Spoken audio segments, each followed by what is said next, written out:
Hi, I'm Michelle, and this is Adventure with Jonny.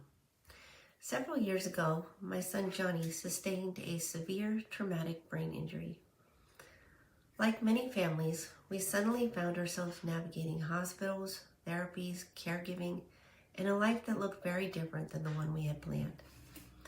Jonny is now a young adult and a wheelchair user, and we spent the years since learning how to build a meaningful life within the realities of disability. Along the way, something unexpected happened. Small outings and eventually bigger adventures became an important part of how we rebuilt our lives. This is why we adventure. How small walks, big trips, and everyday moments helped us rebuild a life. When a life-altering injury enters a family, the world narrows quickly into survival mode. Hospitals, home care, therapy schedules, medical decisions, insurance battles, the relentless work of holding daily life together in the middle of shock and grief. Every ounce of energy goes towards healing, navigating systems, and simply trying to find your footing in a life that no longer feels familiar. And then, as happens for many families living with long-term injury, progress can plateau. This is not because of a lack of effort, not because anyone has stopped trying, but because the body settles into the long-term reality of the injury. And that's when another layer of healing can begin. One that no therapist can hand you a schedule for.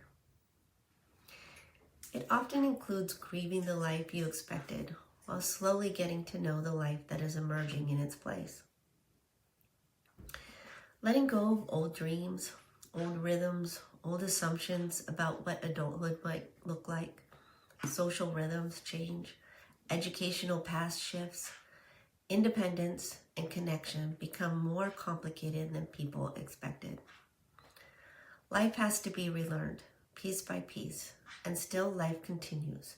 Still living, still deserving of joy, discovery, and growth. And that's where Adventure with Jonny began. It didn't begin as travel, but as a way back to life. We didn't start with big trips. We started with anything that helped us move beyond survival mode. A walk, a drive, a favorite restaurant, a movie, a bike ride, a boat ride. Something outside the therapy routine. Something that didn't require meeting a goal or being evaluated. And over time, those moments expanded into adaptive rock climbing, adaptive horseback riding, nature trails, community outings, church small groups, volunteer opportunities, and eventually bigger adventures too. Later came road trips, national parks, a cruise, Alaska, Europe, and a wheelchair accessible safari in South Africa. But whether an adventure is 10 minutes from home or 10,000 miles away, it did the same thing. It created a space for identity to grow without pressure.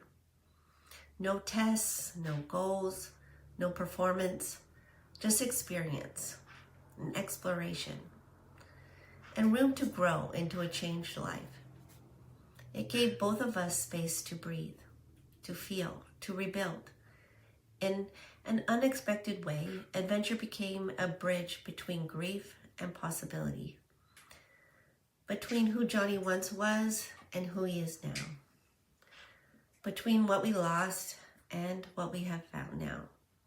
And along the way, we discovered something else, a paradox that no one really tells you about. When disability reshapes a life, the limitations are very real. There is pain, there is loss, there is restructuring of everything familiar. But there is also something less often acknowledged. Within those limits, there can be a few unexpected freedoms. When old structures like school, sports, work, and traditional timelines fall away, some of the pressures and expectations fall away too. We found ourselves able to travel in the off-season, take last-minute opportunities, learn through experience instead of textbooks, and move at our own pace.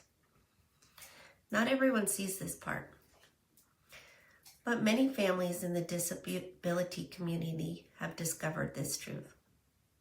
Adventure can be a lifeline. It can be a classroom. It can be a healing space, a place to rediscover identity. And honestly, many young adults without disability travel for similar reasons: to explore, to grow, to understand themselves and their place in the world. We simply found our own version of that path. How long this season will last isn't something we can predict. Every season carries its own rhythm, and life has a way of restructuring itself over time. But for right now, adventure fits. It keeps us learning. It keeps us connected. It keeps us moving outward into the world and inward towards who we are becoming. I'm curious where it will take us next, near or far.